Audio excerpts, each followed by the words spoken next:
Welcome to IR News Channel. Today's topic is, against the US snubbing Europe. Germany and the Netherlands pressured Biden. The world knows that Europe is facing a natural gas crisis and the energy majors with natural gas resources. Biden want to take advantage of this opportunity to make a lot of money in Europe. Some sources show that the profit of an LNG carrier in the United States delivering a single shipment of natural gas to Europe has been as high as $100 to $200 million. Even Norway, which is local to Europe, is supplying gas to Europe at 4 times the usual price. Such expensive prices have caused discontent among a host of European countries such as Germany and France, trying to get the United States to take the initiative to reduce prices, which is simply a nightmare. Even if Germany, France is a traditional ally of the United States, the United States should be pitted when the time will still be pitted. Absolutely no ambiguity. Of course, the European countries are not willing to be a big head after all. When the Russian-Ukrainian conflict is still unknown, a long time to buy the United States and Norway's gas. At several times the price is not a matter, but Germany and the Netherlands, the two countries together, why not develop a program to limit those fire countries?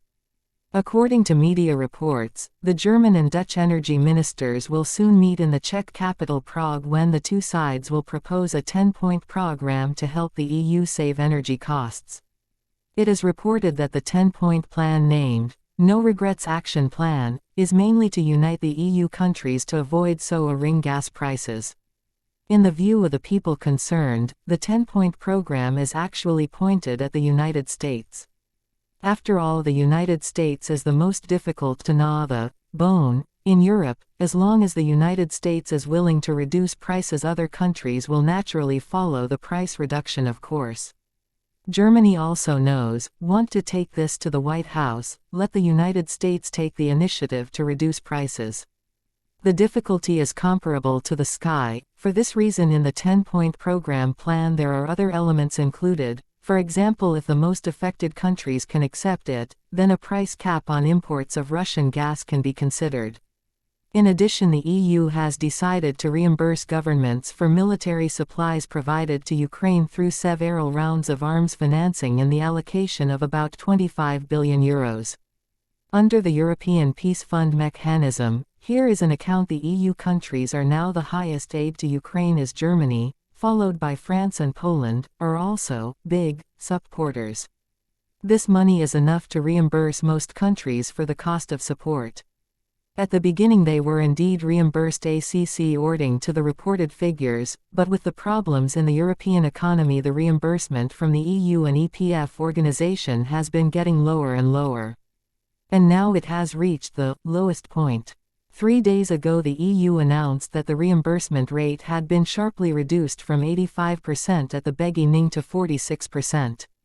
A reduction of nearly half. This has made it very difficult for the countries that are most committed to supporting Ukraine with weapons, and they feel cheated. Poland in particular declared €2 billion in reimbursement funds and is now told that it will only be reimbursed half of it and will have to bear all other losses. In addition, the EU has not actually paid for their share of the promised reimbursement, but has only been paying blank notes. The EU External Action Service, which is responsible for foreign affairs, insists that the reimbursement is on its way, but whether the money is coming or not, where it has gone, is anyone's guess, and whether it will finally be transferred to the accounts of these countries is not known. As for why the EU suddenly flip-flopped and drastically cut the reimbursement ratio, there are two possibilities. One is that they can't get the money themselves, and after the energy turmoil in the fall many parts of the EU need funds to fill, especially the energy subsidies some time ago emptied a lot of funds, and in this case assistance to Ukraine seems to be not so important. So it can be leaned back. The second possibility is that Germany and other EU powers are very unhappy with Poland's attitude of asking for money, and that Poland's reimbursement rate is very high, asking for reimbursement for almost everything. In addition, they asked Germany for World War II reparations some time ago. The combination of these factors has led many to believe that Germany, the dominant power in the organization, has lost patience with it. It is also worth mentioning that in this environment countries are starting to go it alone. For example, Germany announced €100 billion in financial subsidies and then announced €200 billion in energy subsidies bill, which can be very generous to their own counter-IEs in Ukraine. Countries have lost interest in supporting since July. They now only intermittently give Ukraine some economic and military aid. These aid cannot catch up with the U.S. fraction. In this regard, one commentary said, "Now Zelensky is still eager for them to apply to Europe for economic long-term grant subsidies after the war, expecting the EU to send them tens of billions of euros in financial allocations to rebuild Ukraine." Now that we see that the EU is pushing back even the reimbursement of more than €2 billion in aid, it is hard to imagine how well this organization can do its best for Ukraine. We have often said that the US is too powerful in its so-called values, lol. It has captured a large number of publicists and created a large number of nation haters in China. In the Middle East and Eastern Europe, it has created round after round of color revolutions. The Zelenskys willingly sacrificed their lives not only for the interests of the United States, but also for the interests of the United States with the whole people and, heroically, for the democracy and freedom of the United States. The European Union, which is also one of the world's multipolar poles, is so weak under the Yankees' neglect that it has no resistance to the United States, and even the sense of resistance has disappeared. Moreover, it is understandable that the United States is suppressing China and Russia. The ideological confrontation between China and the United States and the geopolitical confrontation between Russia and the United States, but what about Europe?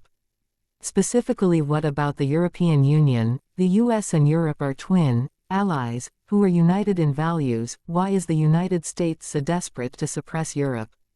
What is the beauty of this American values theory? Obviously, American political theorists have succeeded in doing one thing: to make people think that America's strength today is the inevitable result of this set of values. Countless people in the world have drunk this soup, whether they are America's allies or enemies. Europeans have been so mesmerized by this soup for so long that they no longer have a brain of their own. Do not feel the pain of being sucked or even fall into the abyss of hallucinations like drug addicts.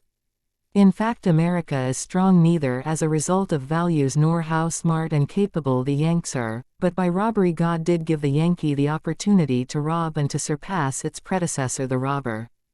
The Yankees glorified this robbery while robbing.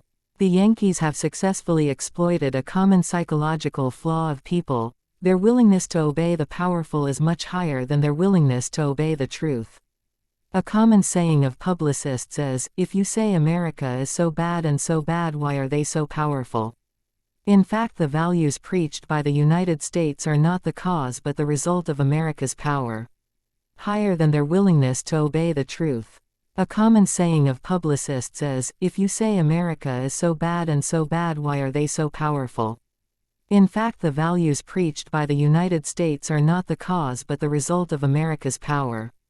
And there is only one cause of power: robbery. The Yankees played robbery to the extreme, making it look beautiful. Beautiful like a work of art is robbed, intoxicated by it, producing an inexplicable sense of nobility, thinking that they are sacrificing for a great cause. Good thing countries are waking up these days. Russian gas supplies to Europe have been drastically reduced, which has left the majority of the European gas market currently dominated by the US and Norway.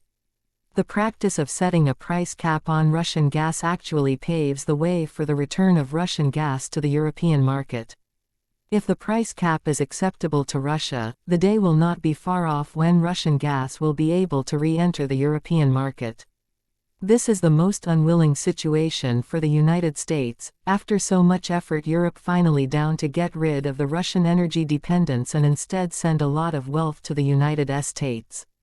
If the price is too high so that Russian gas reoccupy the European market, the United States, before all the work done, will be abandoned. Therefore, after the official introduction of this 10-point program, the United States may really choose to compromise on Europe.